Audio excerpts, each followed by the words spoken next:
Buen día, hoy vamos a ver el tema 18, estructura primaria de tallo. Para poder interpretar el crecimiento primario del tallo, estructura primaria de tallo, tenemos que ver desde dónde crece el tallo. Y habíamos dicho que la yema es la yema terminal, en este caso, la que estamos viendo, es la que va a permitir el crecimiento del tallo. El procambium era el tejido meristemático encargado de formar hacia adentro xilema y hacia afuera floema. En el xilema primero vamos a tener elementos anillados, luego helicados, también vamos a tener reticulados, escalariformes y hasta elementos punteados. También vamos a tener fibras y hacia el floema vamos a tener elementos del tubo criboso con sus placas cribosas que ahí se pueden ver bien y las células parenquimáticas, entre otras que habíamos mencionado. Así vamos a tener que en el tallo vamos a partir del procambium vamos a tener xilema interno y floema externo, siempre uno acompañando al otro. Si hacemos un corte a la altura de la línea de puntos, vamos a ver que en el tallo nosotros tenemos haces, lo que llamamos haces vasculares, que es el conjunto de xilema y floema. Un haz vascular entonces está formado por xilema y floema. Lo que está señalando la flecha es el espesor del floema, acá tenemos el xilema y acá tenemos la zona procambial o procambium. Estas ya son las fibras. Acá tenemos el haz vascular entonces formado por xilema y floema. Esto es un haz vascular cerrado, enseguida vamos a ver qué significa. Y además está rodeado por una vaina de fibras, una vaina de las. Acá tenemos el crecimiento entonces del protoxilema a partir del procambium y después el metaxilema. Lo mismo va a pasar con el floema. Primero se va a originar el protofloema y después el metafloema. Aquí tenemos en detalle las primeras células del xilema, que son las del protoxilema, y después las células del metaxilema. En cuanto al floema, vemos que el floema que se forma primero colapsa, que sería el protofloema, dejando activo al metafloema. Esto es floema colapsado, lo que corresponde a protofloema, y esto es floema activo, lo que corresponde a metafloema. ¿Cómo es la diferenciación transversal de los tejidos vasculares? Acá tenemos un acecilio que se está formando en sea maíz, una monocotiledonia, donde lo primero que tenemos son los elementos del protoxilema y el protofloema, a partir de células del procambium. Luego vamos a tener mayor crecimiento de ese protoxilema y se van a empezar a ver células del metaxilema todavía inmaduro. Ya el protofloema empieza a colapsarse y el metafloema comienza a formarse. Acá tenemos bien, se ve perfectamente una placa cribosa.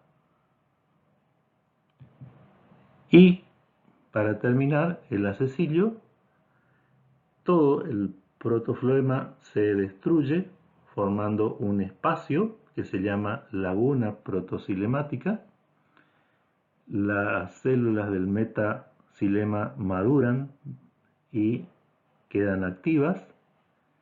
El procambium desaparece y podemos ver el floema activo. Esto a su vez está rodeado por una vaina esclerenquimática, o sea, una vaina de fibras. ¿Cómo es la diferenciación transversal de los tejidos vasculares? Tenemos entonces que lo primero que se forma queda más lejos de donde estaba el procambium. Tanto el protoxilema como el protofloema quedan más retirados porque fueron los primeros que se formaron, y lo último que se formó queda más cerca, el metaxilema y el metafloema. Entonces, la diferenciación del tejido es, en el caso del floema, centrípeta, ¿sí? Se diferencia en esta forma, de protofloema a metafloema. Y en el caso del xilema, se diferencia en forma centrífuga, de protoxilema a metaxilema. Recordemos que esto es el interior del tallo y esto es el exterior del tallo, ¿sí? Por eso esta célula tiene sentido centrífugo.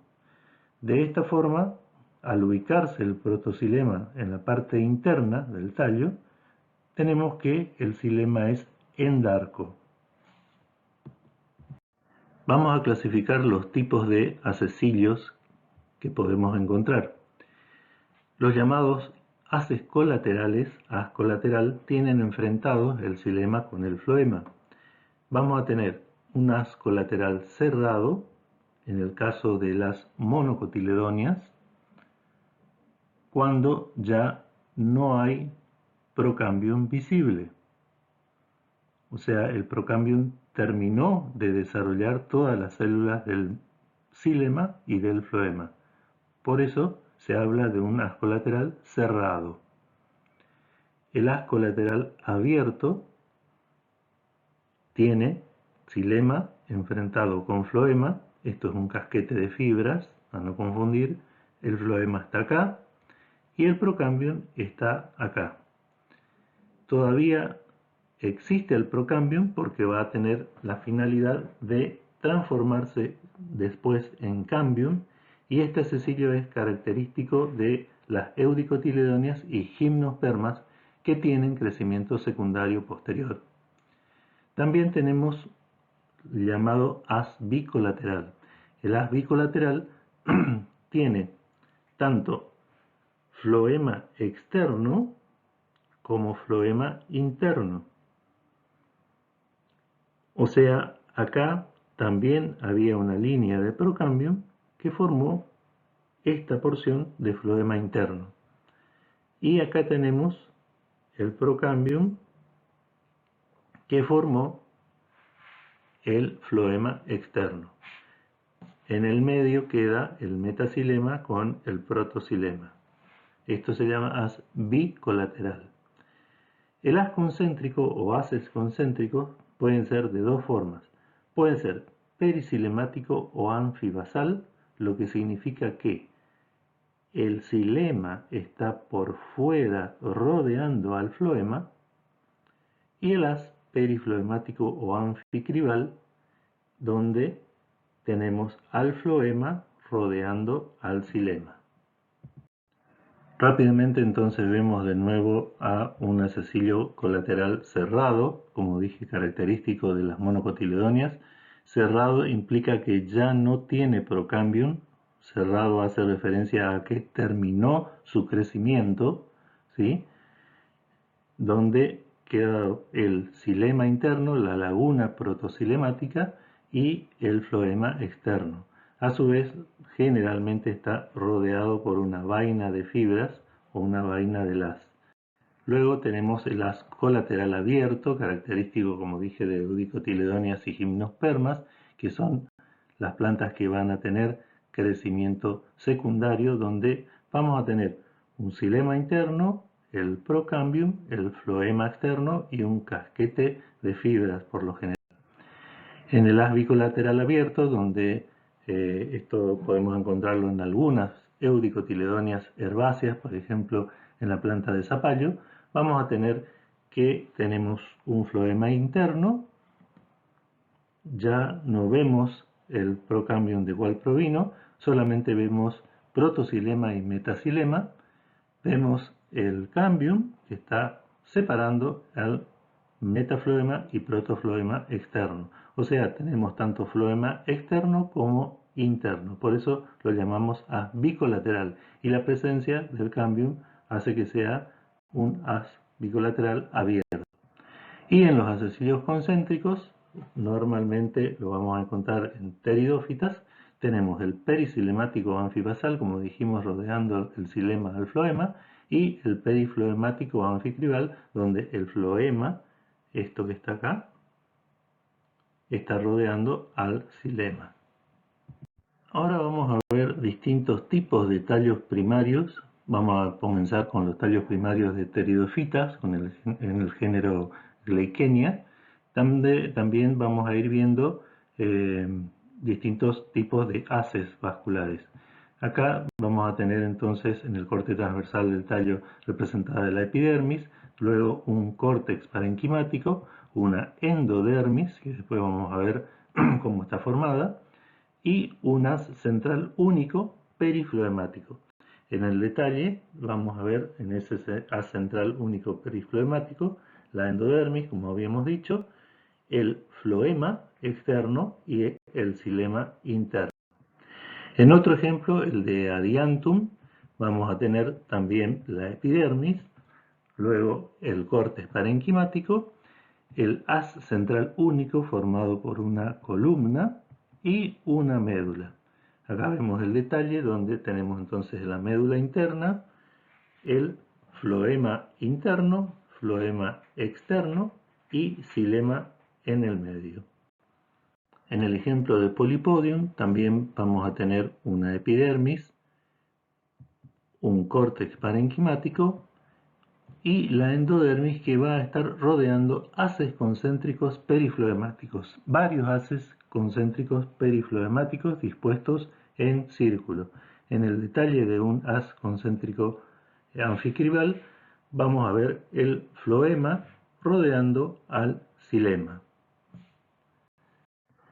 En el tallo primario de gimnospermas y eudicotiledonias, tomamos como ejemplo una angiosperma medicago, vamos a tener la epidermis, el córtex, que está compuesto de colénquima, clorénquima, parénquima y esclerénquima. Los haces vasculares, que son haces vasculares abiertos, y el parénquima interfascicular, que va a tener un papel muy importante en el desarrollo de la estructura secundaria. Y además una médula parenquimática. También, como tallo primario de gimnospermas y eudicotiledonias, vamos a ver distintos tipos de médula, médula rasgada, donde vamos a ver células destruidas, por eso se llama médula rasgada. Recordemos que esto está formado completamente por células parenquimáticas. También vamos a tener la llamada médula hueca, donde la médula se extiende todo lo ancho de la flecha, pero tiene una parte donde deja un espacio completo. Las flechas están señalando los asecilios, y acá podemos ver el corte de esta Cecropia-adenopus, una planta de Ambal. Esta es Delphinium ajagis, esta es Cecropia-adenopus. En Cecropia-adenopus tenemos una particularidad bastante llamativa, donde hay simbiosis con una hormiga del género Azteca que vive dentro del tallo de Cecropia-adenopus. La planta le da un hábitat para que ella pueda vivir, y la hormiga a cambio la protege de los que intentan comérsela. Como tallo primario de monocotiledonias, vamos a ver que el córtex por lo general es delgado, poco notable, no se puede separar bien debido a que los haces vasculares están dispersos y por lo tanto resulta difícil discernir o diferenciar una zona de córtex. Acá tenemos el ejemplo del maíz, o sea maíz, donde hay una pequeña porción de córtex, todo esto es médula y tejido conjuntivo, y los acecilios están dispersos. Esto es cirpus, el junco, donde tiene una sección triangular, el tallo. También tenemos distintos acecilios dispersos en el tallo. Y bambusa, que es una tacuara, acá tenemos una fotografía donde vemos una profusión de fibras por debajo de la epidermis, que también está esclerosada, y los acecilios dispersos con una pequeña médula hueca. En muchas gramíneas los haces se disponen solamente en dos círculos, eso lo podemos ver en Juncus, uno de los juncos que podemos tener acá en la zona, aunque también tenemos otros géneros. También podemos ver lo mismo en Triticum, o sea, en gramíneas que por lo general tienen médula hueca, o sea, esos pastos huecos que nosotros podemos encontrar. Vamos a tener dos círculos de acecilios, uno más externo y uno más interno. Ahora vamos a ver el sistema vascular caulinar partiendo desde una yema apical, donde, si recuerdan, teníamos la protodermis, el meristema fundamental y el procambium, que eran los tres meristemas primarios derivados que podíamos encontrar en el ápice caulinar. Si hacemos un corte a la altura de la flecha, la primera, vamos a tener una sola masa de células iniciales. Si hacemos un corte a la altura de los primordios, vamos a tener ya las yemas axilares de esos primordios, y el procambium va a estar formando un anillo. Hay un meristema residual, y si hacemos un corte más abajo todavía, vamos a ver que hay un desprendimiento del procambium que se dirige hacia el primordio foliar a cada lado, donde es importante que vean que este haz de procambium, o sea, el procambium ubicado acá, que va a ir formando los haces, se desprende y penetra en el primordio foliar. Esto tiene un crecimiento hacia arriba, nosotros estamos yendo con el corte hacia abajo. Ese desprendimiento se va a ver en corte transversal, así de esta forma, ¿sí? Cortado acá, esto corresponde a esto, y este que entra en este primordio foliar corresponde a este haz. Ya en el centro, en el tallo, vemos distintos haces separados. Si hacemos otro corte un poco más abajo, vamos a ver con más detalle, más o menos lo mismo, los haces que se separaron, formados por el procambium, un poco más cerca de los acecilios del tallo. Y, como les decía, es importante el parénquima interfascicular, porque es el que va a permitir gran parte del crecimiento secundario. Si comprendieron ese desprendimiento del procambium que entra al primordio foliar, es sumamente fácil entonces hablar de trazas o rastros foliares y lagunas foliares.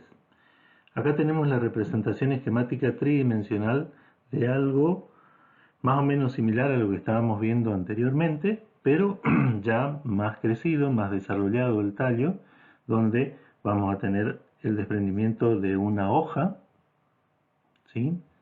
Y esa traza foliar o ese rastro, ese procambium que se desprende, ¿sí? Siempre representado tridimensionalmente, va a estar acá, si el corte está a esta altura, va a estar acá, y la traza va a entrar a la hoja. Eso lo llamamos traza o traza o rastro foliar.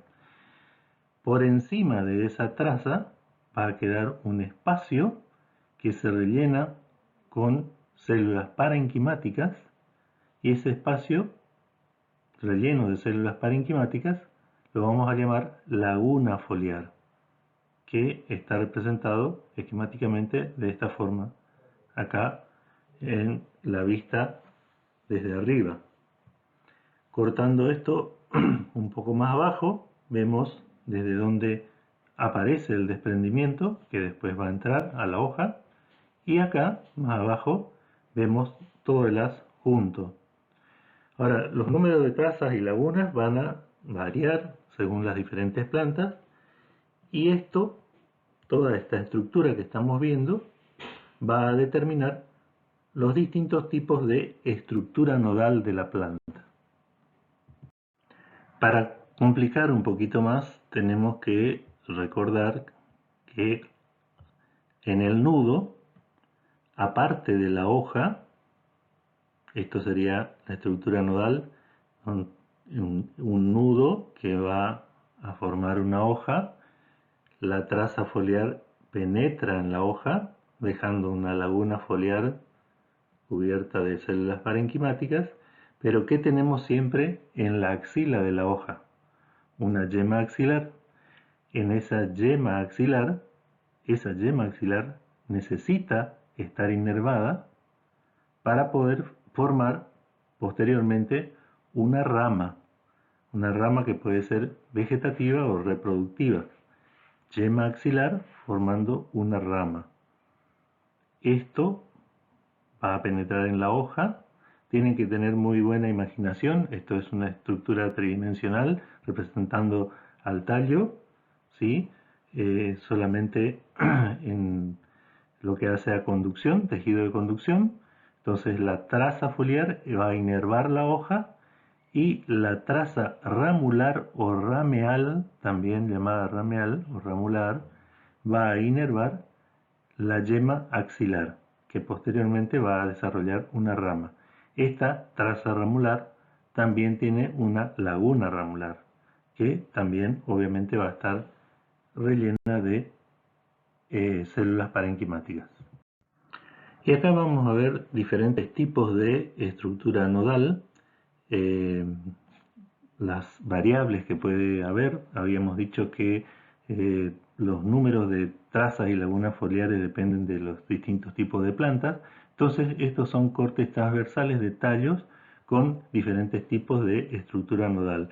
Vamos a tener entonces el llamado unilacunar, donde vamos a tener una sola traza foliar y una sola laguna foliar. Después, por ejemplo, el trilacunar va a tener 3 trazas y 3 lagunas. Acá tenemos otro trilacunar, acá unilacunar pero con hojas opuestas. Acá tenemos un multilacunar, donde es muy probable que existan hojas verticiladas, y acá tenemos 2 trazas unilacunares, también en un tallo de hojas opuestas. Ahora, ¿qué llamamos simpodio vascular? Es la combinación de haces caulinares y trazas foliares. Estas líneas continuas representan los haces caulinares, y las trazas foliares están representadas por estas ramas cortas con el punto que está representando a la traza que va a inervar a una hoja. Acá tenemos el llamado sistema abierto, donde vamos a encontrar que los haces caulinares no se unen entre sí, y cada haz vascular va a estar encargado de inervar los distintos nudos, distintas hojas. Esto se da en coníferas y muchas eudicotiledóneas, Y el sistema cerrado, aunque parezca más complicado, es bastante sencillo. Los haces caulinares están conectando trazas foliares, ¿sí? Dos haces caulinares juntos se unen para formar una traza foliar en cada uno de los nudos. Esto lo llamamos sistema cerrado, que también se da en algunas gimnospermas y muchas eudicotiledóneas. Y ahora vamos a ver qué es una estela. Una estela es el sistema formado por los tejidos vasculares en el eje de la planta. Según la distribución relativa del sistema vascular y el sistema fundamental del eje en estado primario de desarrollo, hay tres tipos básicos de estela.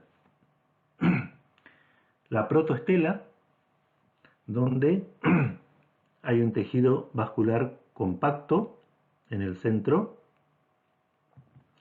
La sifonoestela, donde aparece una médula parenquimática, dejando el tejido vascular con un hueco relleno de médula parenquimática. Y la euestela, donde hay haces vasculares y también una médula parenquimática. Acá estaría fraccionado en haces vasculares. Estos son los tres tipos básicos, pero vamos a ver variantes. Y volvemos a los ejemplos que habíamos visto inicialmente, donde otra vez aparece el helecho glykenia, donde tomamos como ejemplo de protoestela, ¿sí?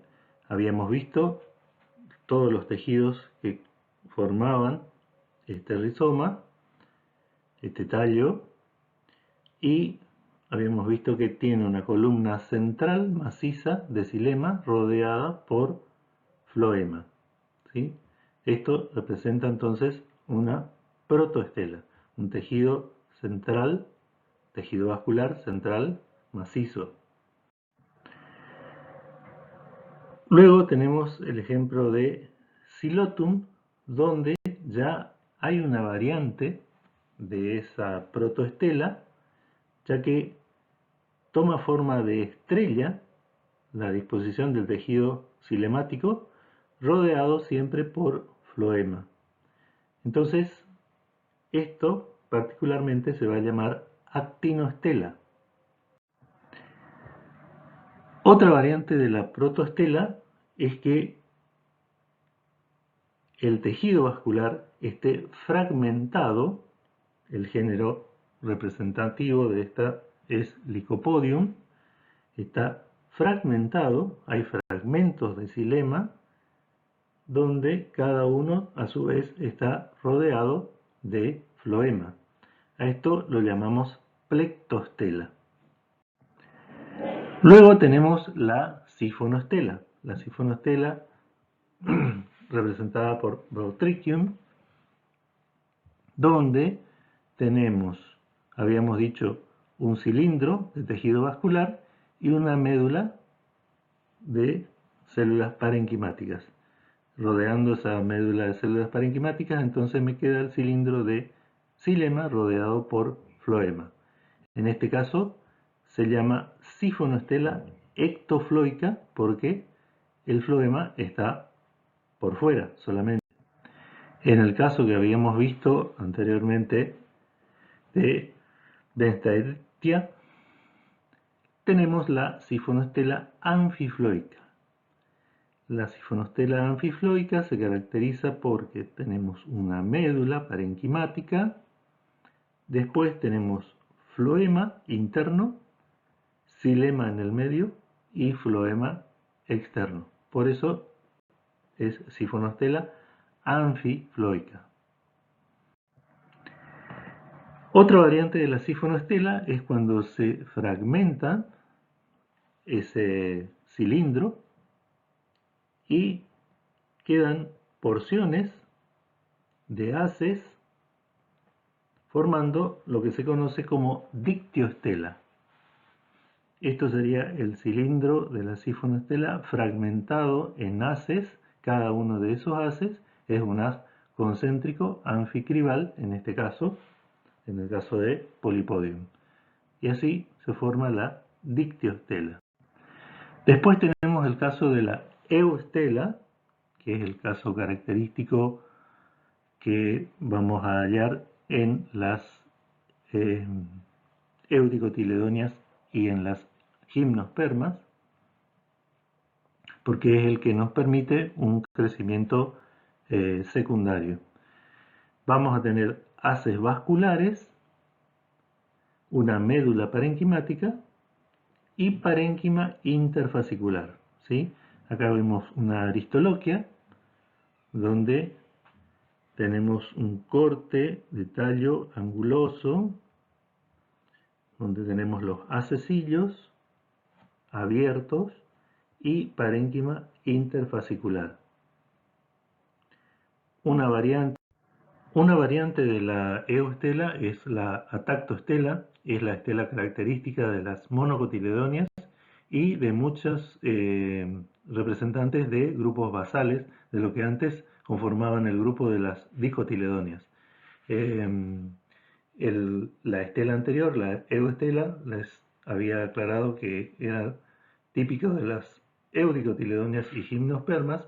Esto para nosotros es característico de las monocotiledonias y está caracterizado por al menos dos círculos de haces colaterales cerrados. Recuerden que las monocotiledonias no tienen un desarrollo secundario, por lo tanto el haz colateral característico es el haz colateral cerrado, y como habíamos visto principalmente en las tacuaras o bambusas o pastos, gramíneas con médula hueca, tienen desde dos círculos a muchos dispersos en su interior. Acá tenemos al Cyperus, que también habíamos visto al Juncus, o Cirpus, donde hay muchos hacecillos colaterales cerrados dispersos en esta médula parenquimática. Para ir terminando, vamos a ver crecimiento secundario en monocotiledonias, pero secundario entre comillas, porque remarcamos que las monocotiledonias no tienen un crecimiento secundario típico con formación de leño, como lo podemos ver en gimnospermas y eudicotiledonias. Pero sí, ustedes van a poder ver algunas monocotiledonias como ágave, aloe, cordiline, dracena, sansevieria, yucca, donde existe un cambium, también entre comillas, que obviamente es diferente al que mencionamos recién, gimnospermas y eudicotiledonias, que sí tienen crecimiento secundario y forman leño, como conocemos en botánica. Este cambium se forma a partir de un parénquima cortical y siempre va a estar por fuera de los haces vasculares primarios. Este cambium va a producir hacia afuera un parénquima secundario y hacia adentro va a producir hacecillos colaterales o concéntricos pericilemáticos, además de parénquima. Obviamente esto va a ir creciendo en grosor también, porque si ustedes observan a los representantes, esto es un cordiline, un palo de agua, van a ver que tiene un tallo considerable, bastante grueso. Las palmeras las vamos a ver en otro lugar, en otra teoría. Esto va a ir creciendo en grosor, o sea, los hacecillos más antiguos van a ser los más internos y los más nuevos los más externos, los que están al lado de este cambio entre comillas. Y por fuera vamos a tener este córtex parenquimático y a su vez más hacia afuera un suber estratificado. El suber, recuerden que era un tejido que se formaba a partir del felógeno, pero acá directamente no tenemos felógeno. O sea, esto es un conjunto de células lignificadas, muertas en su mayoría, y están estratificadas para dar protección al tallo. Acá tenemos en detalle lo que llamamos cambium, que recuerden es una capa parenquimática, y haces vasculares jóvenes y acá podemos ver ya más internamente los haces vasculares más adultos o primeramente formados, donde en este caso van a ser haces vasculares pericilemáticos, o sea, el xilema va a estar rodeando una porción de floema. También tenemos casos donde los acecilios son colaterales. Eh, para inervar a las hojas, estos haces tienen que atravesar todo el cambium y el córtex.